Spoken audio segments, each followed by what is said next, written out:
శ్రీరస్తు శుభమస్తు కార్యక్రమానికి స్వాగతం సుస్వాగతం. శివుడిని సంతోషపెట్టడానికి కఠోర తపస్సు చేయాల్సిన అవసరం లేదు. కఠిన ఉపవాసాలు అక్కరలేదు. భక్తితో బిల్వపత్రాలను సమర్పించి శ్రద్ధతో జలాభిషేకం చేస్తే చాలని శివుడు సంతోషపడి వరాలు కురిపిస్తాడని పురాణాలు చెబుతున్నాయి. అందుకే ఆ శివుణ్ణి అభిషేక ప్రియుడు అంటారు.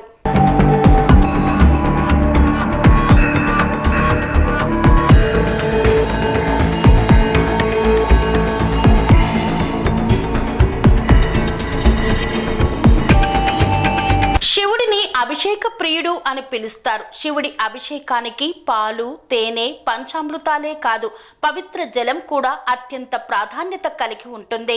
అభిషేకం అనేది హృదయాన్ని, ఆత్మను శుద్ధి చేసి పవిత్రంగా మారుస్తుంది. పాపాలు తొలగిపోయి కుటుంబంలో సామరస్యాన్ని పెంపొందిస్తుంది. ప్రతికూల శక్తులను తొలగిస్తుంది.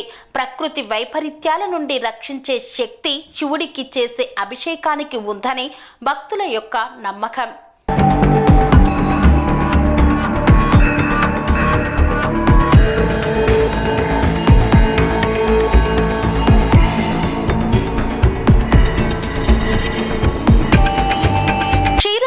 మదన సమయంలో ఒకానొక సందర్భంలో హాలాహలం ఉద్భవించింది. ఈ విషయాన్ని అలాగే వదిలేస్తే అది ప్రపంచాన్ని నాశనం చేస్తుంది. ఆ సమయంలో శివుడి విషాన్ని మింగి తన కంఠంలో దాచుకుంటాడు. ఫలితంగా శివుడి కంఠం నీలి రంగులోకి మారుతుంది. అందుకే శివుడిని నీలకంఠుడు అని పిలుస్తారు.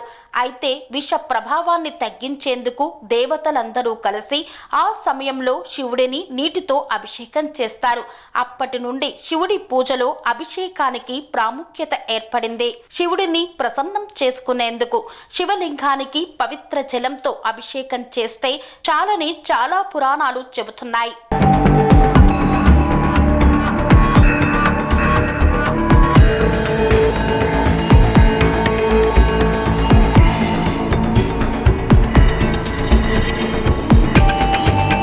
శివలింగానికి అభిషేకం చేసేటప్పుడు దక్షిణం లేదా తూర్పు ముఖంగా నిలబడాలి. ఉత్తరం వైపు ముఖాన్ని పెట్టి శివలింగానికి ఎడమవైపు నిలబడి నీటిని సమర్పించాలి. శివుడికి ఎడమవైపున పార్వతీదేవి ఉంటుంది. ఇలా నిలబడి లింగానికి జలాభిషేకం చేయడం వల్ల శివ పార్వతులు ఇద్దరి అనుగ్రహం పొందవచ్చు. లింగానికి జలాభిషేకం చేసేటప్పుడు ఎప్పుడూ నిలబడకూడదు. ఇలా చేయడం వల్ల ఎలాంటి ఫలితము ఉండదు. కూర్చొని శివుడికి అభిషేకం చేయడం శుభప్రదం.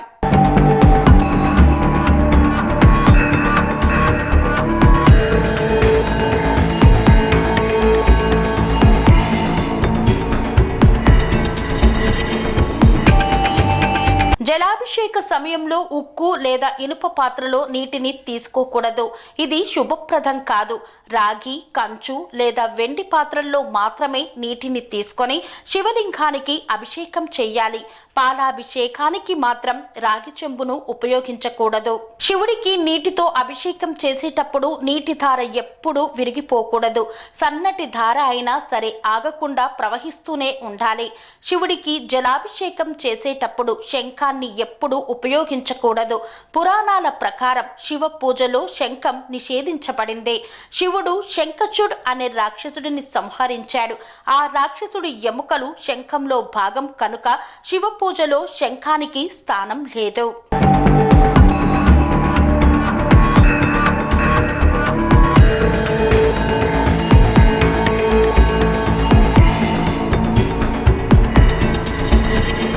శివలింగానికి నీటిని సమర్పించేటప్పుడు సమయం కూడా చాలా ముఖ్యమైనది.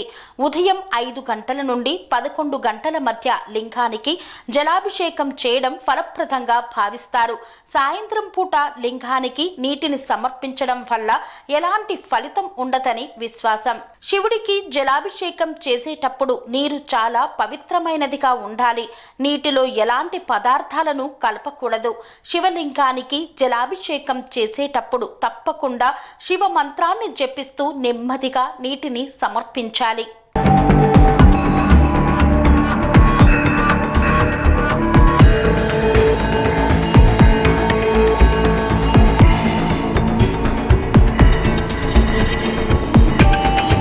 శివుడికి నీటిని సమర్పించేటప్పుడు మొదటగా గణేశుడి స్థానమైన కుడివైపు నీటిని వదలాలి. తర్వాత కార్తికేయుడి స్థానమైన ఎడమవైపు నీటిని సమర్పించాలి. ఆ తర్వాత శివ కుమార్తె అయిన అశోక సుందరి ఉండే మధ్య స్థానంలో నీరు సమర్పించాలి. తదుపరి వృత్తాకార భాగానికి అభిషేకం చేయాలి. ఇది పార్వతీదేవి స్థానం. చివరిగా శివలింగానికి అభిషేకం చేయాలి. శివ మంత్రాన్ని జపిస్తూ ఈ నియమాలను పాటిస్తే శివలింగానికి జలాభిషేకం చేయడం వల్ల సకల పాపాలు తొలగిపోయి శివ పార్వతుల అనుగ్రహం తప్పక లభిస్తుందని నమ్మకం. స్వామి బోధానంద గోసేవ ఆశ్రమం, సైథాపూర్. జ్యోతిష్యం, వాస్తుశాస్త్రం మన పూర్వీకులు మనకిచ్చిన వరం.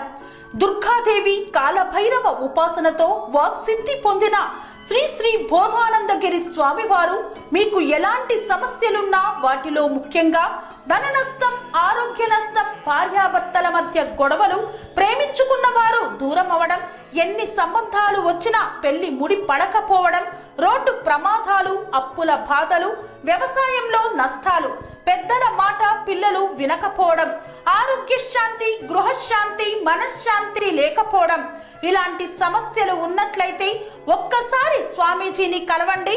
మీ సమస్యలకు తగిన పరిష్కారాన్ని పొందండి. అంతేకాక అన్ని రకాల వ్యాధులకు గోపంచకవ్య మరియు మూలికా వైద్యం చేయబడును. నమ్మకంతో రండి, ఆయురారోగ్యాలతో వర్ధిల్లండి. మా అడ్రస్ స్వామి బోధానంద గోసేవ ఆశ్రమం, సైథాపూర్, వీరభద్రస్వామి గుడి దగ్గర, యాదగిరిగుట్ట.